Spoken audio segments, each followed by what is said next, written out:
everyone. Welcome to my YouTube channel Humanities Hunt. If you are new here, then let me tell you, here you will get contents related to humanities studies. This is Akanksha Tripathi. Go and do subscribe channel for more video updates. आज इसमें सबसे पहले हम शुरू करेंगे एक geography का topic, basics of India. अगर हम इंडिया की बात करें तो पिछले 5 दशकों में इंडिया में बहुत सारे चेंजेस आए हैं, चाहे वो इकोनॉमिक बेसिस पे हो, पॉलिटिकल हो, सोशल हो, कल्चरल हो या फिर ज्योग्राफिकल हो। तो अगर हम ज्योग्राफिकल दृष्टि से बातचीत करें इसकी, तो जो इंडिया पहले था यानी फिर इंडिपेंडेंस के पहले था या जो अब की जो उसकी करंट पोजीशन है, उनमें बहुत ज़्यादा फर्क हो गया। तो इसको जानने के लिए हम पढ़ेंगे आज basics of India. Basics of India, आज इसमें हम सबसे पहला टॉपिक पढ़ेंगे लोकेशन एंड साइज। तो अगर हम लोकेशन की बात करें तो हमारा इंडिया जो है कम्प्लीटली नॉर्दर्न हेमिस्फेयर में लाई करता है, और अगर नॉर्दर्न में भी देखें तो नॉर्थ ईस्टर्न पार्ट में हमारा इंडिया है, और उसमें भी एशिया कॉन्टिनेंट जो largest continent of the world है, एशिया कॉन्टिनेंट के साउथ ईस्टर्न हिस्से में हमारा इंडिया आता है। तो अगर हम कहें कि इंडिया की पोजीशन अगर वर्ल्ड रेफरेंस में देखें तो south eastern part of Asia, जो कि नॉर्दर्न हेमिस्फेयर में ईस्ट साइड में इंडिया की लोकेशन है। ये तो हो गई इंडिया के लोकेशन की बात। अब अगर हम इसकी लैटिट्यूडनल और लॉन्गिट्यूडनल एक्सटेंट की बात करें तो ये देखिए, यहाँ से ये है इसका लैटिट्यूडनल एक्सटेंट, जो कि है 8 डिग्री 4 मिनट्स नॉर्थ से लेकर के 37 degree 6 minutes north latitudinal extent. और अगर हम इसी तरह से लॉन्गिट्यूडनल एक्सटेंट की बात करते हैं तो वो ये रहा, जो कि है 68 डिग्री 7 मिनट्स ईस्ट से लेकर के 97 डिग्री 25 मिनट्स ईस्ट। ये तो हो गई एक्सटेंट की बात। अब हम अगर देखें तो जो ये डॉटेड लाइंस हैं, तो ये डॉटेड लाइंस रिप्रेजेंट करती हैं ट्रॉपिक ऑफ कैंसर को। ट्रॉपिक ऑफ कैंसर जो कि 23.5 डिग्री नॉर्थ में लाई करता है, जो कि इंडिया को ऑलमोस्ट 2 इक्वल हाफ्स में डिवाइड करता है। इसके बाद अगर हम इसका स्टैंडर्ड टाइम देखें, इंडिया का स्टैंडर्ड टाइम देखें, तो वो लाइन यहाँ से होकर के इस तरह से गुजरती है पूरी। इसमें देखें तो ये हमारा जो इसका एक्सटेंट होगा वो है 82 डिग्री 30 मिनट्स ईस्ट, और साथ ही साथ इसका जो हमारा जो इंडिया का जो टाइम है वो ग्रीनविच टाइम के 5.5 घंटे अहेड भी है, मतलब +5:30। ये हो गया standard time of India. Tropic of cancer, latitudinal और लॉन्गिट्यूडनल एक्सटेंट। अगर हम इसकी लेंथ की बात करते हैं तो इसकी जो लेंथ है वो है हमारी 3214 किलोमीटर, और अगर हम इस लेंथ की बात करते हैं तो वो है हमारी 2933 किलोमीटर। ये हो गई हमारे इंडिया की लोकेशन। इतना ही नहीं, अगर हम अब देखें इधर तो जो नॉर्दर्न हिस्सा है ये पूरा हिमालयाज, द ग्रेट हिमालयाज आपको पता ही है, नॉर्थ साइड में नॉर्थ ईस्टर्न में पूरा ये हिमालयाज से कवर है। ये इंडिया का जो हिस्सा है ये पेनिनशुलर इंडिया है। अब पेनिनशुला क्या होता है? पेनिनशुला वो हिस्सा होता है जो 3 तरफ से पानी से घिरा होता है, तो जिसको हम पेनिनशुलर इंडिया के नाम से जानते हैं। अगर हम इस हिस्से में आए तो अगर हम इसके इस मतलब कि इस तरफ जाएं, ईस्ट साउथ ईस्टर्न पार्ट में जाते हैं, तो यहाँ पे हमको ग्रुप ऑफ आइलैंड्स मिलते हैं जो कि ये डॉटेड सिंबल से रिप्रेजेंटेड हैं। इनको हम बोलते हैं Andaman and Nicobar. Andaman and Nicobar group of islands, जो कि कहाँ पे है, कहाँ पे स्थित है? बे ऑफ बंगाल, जिसको हम क्या बोल सकते हैं? बंगाल की खाड़ी। और अगर हम इसके साउथ वेस्ट हिस्से में आते हैं तो यहाँ पर भी हमको ग्रुप ऑफ आइलैंड्स देखने को मिलते हैं। इनको हम लक्षद्वीप के नाम से जानते हैं,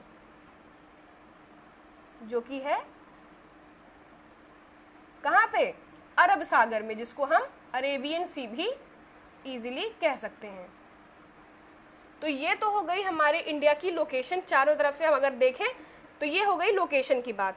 अब अगर हम बात करें इंडिया के साइज की, तो अगर हम इंडिया की साइज की बात करते हैं तो इंडिया का जो ज्योग्राफिकल एक्सटेंट है यानी जो ज्योग्राफिकल एरिया है वो है अप्रॉक्स 3.28 मिलियन स्क्वायर किलोमीटर, जो कि विश्व के टोटल ज्योग्राफिकल एक्सटेंट का मात्र 2.4% हिस्सा है। विश्व के टोटल एरिया का सिर्फ 2.4% है, ये 3.28 मिलियन स्क्वायर किलोमीटर, जिसमें कि विश्व की लगभग 16% जनसंख्या निवास करती है। साइज ये हो गई हमारे इंडिया की। अब अगर हम इसके बात करें इंडिया और वर्ल्ड की सिचुएशन की बात करते हैं, तो इंडिया का जो ये लोकेशन है, मतलब इस जगह पे जो इसकी लोकेशन है वो इसके लिए बहुत ज़्यादा बेनिफिशियल है। क्यों बेनिफिशियल है? सिर्फ जैसे देखिए इकोनॉमिक वे से ही नहीं, इंडिया यहाँ से पानी से घिरा हुआ है, उसकी हेल्प से क्या होता है कि यहाँ से इनको ट्रेड करने में आसानी होती है। इंडिया इस स्थिति पे रहने के कारण, इंडियन ओशन से में रहने के कारण इनका ये है कि यहाँ से ये आसानी से यूरोप से या साउथ अफ्रीकन जो कंट्रीज हैं उनसे आराम से ये लोग ट्रेड कर सकते हैं। और यहाँ पे ये सिचुएशन, जैसे यहाँ पे द ग्रेट हिमालयाज है, उसकी हेल्प से क्या है, एक तो ये मतलब कि प्रोटेक्टेड रहते हैं एनिमीज से, मतलब हमारा भारत बचा हुआ रहेगा इससे। दूसरा ये कि जो साइबेरिया से आने वाली जो ठंडी पवनें हैं वो हमारी पूरा देश है उसके टेम्परेचर को मॉडरेट रखता है या मेंटेन रखता है। अगर यहाँ पे हिमालयाज नहीं होता तो भारत का जो टेम्परेचर है जो आज इस समय हम लोग देखते हैं वो नहीं होता, बल्कि बहुत ही कम होता। तो ये इसकी, और इतना ही नहीं, इधर से ये जो ग्रेट डिजर्ट है, थार का मरुस्थल है, उससे ये घिरा हुआ है, जिसकी हेल्प से क्या है कि यहाँ से भी ये प्रोटेक्टेड है। और यहाँ गुजरात टू अरुणाचल प्रदेश भी, मतलब इनका एक्सटेंट एक तरह से ऐसे कह सकते हैं कि ज्योग्राफिकल ही नहीं इकोनॉमिक वे में भी ये बेनिफिशियल है।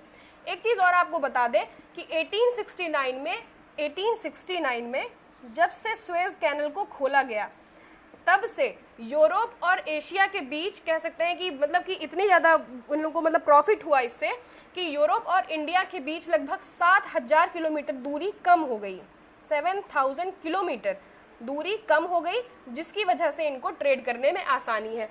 और हम भी लोग इसको इसलिए कह सकते हैं कि इंडिया की ये पोजीशन बेनिफिशियल है। क्यों? क्योंकि ऐसा नहीं है कि हम मतलब ये सिर्फ बोलने की बात है। अगर आप देखें तो जो इंडिया का कल्चर है वो आपको सेंट्रल वेस्ट एशिया में भी देखने को मिलेगा। चाहे हमारा रामायण हो, चाहे महाभारत हो, चाहे उपनिषद हो, चाहे कोई भी चीज़ें हैं, इनका इस हमारे मतलब कंट्री का इन्फ्लुएंस आपको उस जगह पे देखने को मिलेगा। और हमने ही नहीं उनको इन्फ्लुएंस किया। यहाँ का डोम स्ट्रक्चर आप देख लीजिए, नक्काशी देख लीजिए, या कई सारी ऐसी चीज़ें हैं जो इंडिया में भी आपको देखने को मिलेंगी। तो कारण क्या है?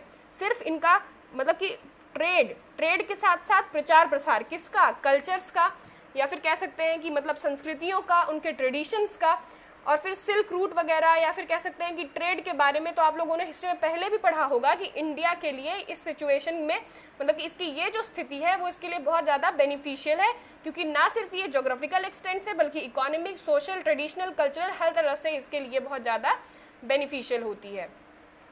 ये हो गई इंडिया की वर्ल्ड के साथ सिचुएशन, लोकेशन और साइज की बात। अब अगर हम बात करेंगे इंडिया के नेबरिंग स्टेट्स की, हम नेबरिंग स्टेट्स की या ज्योग्राफिकल टर्म में बात करें, नेबरिंग कंट्रीज की बात करते हैं, तो सबसे पहले नॉर्थ वेस्टर्न इस साइड से शुरुआत करते हैं।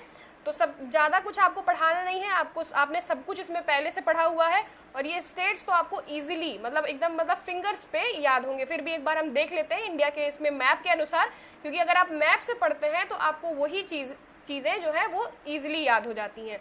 सबसे पहले पाकिस्तान इस साइड में, उसको तो आप बहुत अच्छे तरीके से जान ही रहे हैं, जो कि हमारा ये पार्ट हुआ करता था पाकिस्तान। इसके ऊपर होता है अफगानिस्तान। अफगानिस्तान से जो इंडिया की लैंड बाउंड्रीज है वो मतलब बहुत ही कम, कह सकते हैं कि बहुत ही कम लैंड बाउंड्री ये इंडिया के साथ शेयर करता है।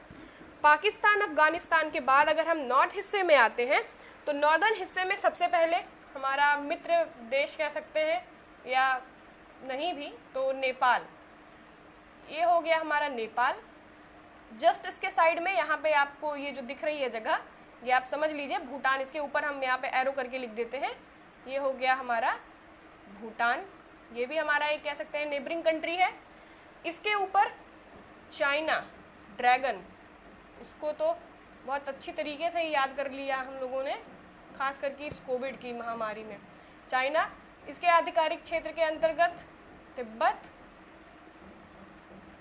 फिर अगर हम इस हिस्से में आते हैं तो नीचे अपना ही एक और हिस्सा, यहाँ से पूरा बांग्लादेश,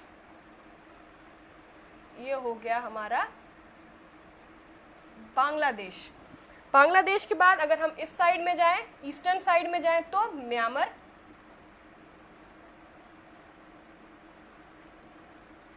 म्यांमार।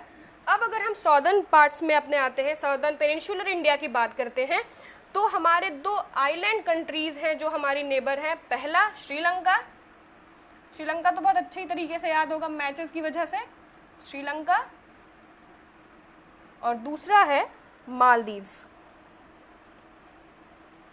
दूसरा हो गया हमारा मालदीव्स।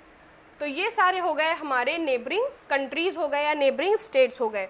तो अब इसमें हमारे नेबरिंग, टोटल नेबरिंग कंट्रीज में देखेंगे तो 9 कंट्रीज हैं जो इंडिया की नेबरिंग कंट्रीज हैं, 9, जिसमें से 7 कंट्रीज के साथ हमारी लैंड बाउंड्री शेयर होती है।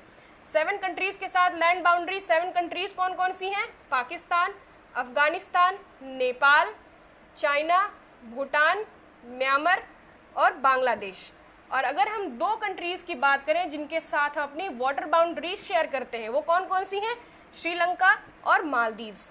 और इनमें से 3 ऐसे भी हैं जिनके साथ हम लैंड के साथ साथ वाटर बाउंड्रीज भी शेयर करते हैं, जो कि हैं पाकिस्तान, म्यांमार और बांग्लादेश। ये हो गई हमारी नेबरिंग कंट्रीज की बात। अब हम अगर इंडिया के कह सकते हैं एक्सटेंट की बात करें या उसके लेंथ की बात करें, तो जो इंडिया का ये जो मेन लैंड यानी कि जो लैंड का हिस्सा है, आपको क्लियर होगा यहाँ से, ये जो हिस्सा है, अगर हम इसके पूरी लेंथ की बात करते हैं तो इसकी लेंथ है 15,200 किलोमीटर, 15,200 किलोमीटर। और अगर हम इसकी वाटर बाउंड्रीज की ये इन हिस्सों की बात करते हैं, और साथ ही साथ जिसमें लक्षद्वीप और अंडमान एंड निकोबार की तटरेखा को भी हम शामिल करें अगर इसमें, तो उसकी जो लंबाई आएगी वो है 7,516.6 किलोमीटर। ये हो गई इसकी लैंड बाउंड्री और ये हो गई इसकी वाटर बाउंड्री। तो ये हो गई कुछ चीजें बेसिक्स ऑफ इंडिया के बारे में, ये हो गई नेबरिंग कंट्रीज। अगर हम इसको कंक्लूड करें तो इसमें मतलब कुछ और भी क्वेश्चंस, जैसे कि जैसे आप क्लास 9th में आप लोगों ने देखा होगा, क्लास 9th की एक बुक में था कि गुजरात से अरुणाचल प्रदेश के बीच में 2 घंटे का टाइम लैग है। उसका रीजन क्या है कि जो इंडिया का लैटिट्यूडनल और जो लॉन्गिट्यूडनल एक्सटेंट है, इसके बीच में लगभग 30 डिग्री का डिफरेंस है।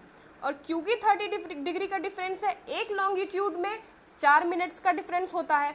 अब जब एक लॉन्गिट्यूड में 4 मिनट का डिफरेंस होता है, जैसे 1 लॉन्गिट्यूड में 4 मिनट का डिफरेंस होता है, तो फिर 30 डिग्री है तो कितने मिनट्स का डिफरेंस होगा? जो कि है 120 मिनट का डिफरेंस होगा, यानी कि 2 घंटे का डिफरेंस होगा। यही कारण है कि सूरज यहाँ पे 2 घंटे पहले आपको गुजरात में राइज हुआ दिखेगा in comparison to Arunachal Pradesh. और हम लोगों यहीं से हम लोगों की मतलब बात आई कि हम लोग एक सेंट्रल या एक कह सकते हैं स्टैंडर्ड टाइम सेलेक्ट करें जो कि 82 डिग्री 30 मिनट्स ईस्ट हो।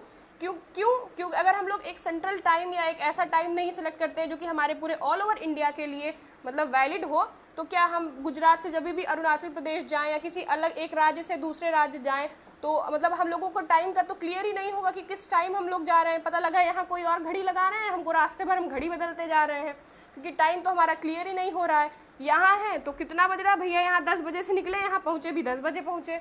तो टाइम का एक कहते हैं ना कि टाइम एक मतलब कांस्टेंट होना चाहिए, तो जिसकी वजह से हमने स्टैंडर्ड मेरिडियन सेलेक्ट किया। तो इस तरह से बहुत सारे रिलेटेड क्वेश्चन, अगर आप लोगों को भी कुछ पता हो या इसमें कुछ छूट रहा हो, आप लोगों को ऐसा लगता हो कि इसमें कुछ और इंक्लूड करने की नीड है या कुछ भी है, तो उसको ज़रूर कमेंट सेक्शन में बताएं। अगर ये पढ़ने का तरीका कैसा लग रहा है, अगर ये ठीक है या फिर इसमें कुछ और इम्प्रूवमेंट की जा सकती हो, तो वो बताइए। ये तो था एक जनरल इंट्रोडक्शन। अगर आपको इसमें कुछ भी और इंक्लूड करने की कहीं से कोई गुंजाइश लगती हो तो कमेंट सेक्शन में कमेंट करके बताएं, जिससे हम लोग अगर इसमें नीड हो तो बेसिक्स ऑफ इंडिया का पार्ट 2 या पार्ट 3 में भी करके इसको हम लोग इस चैप्टर को अपने कंक्लूड करें। Thank you.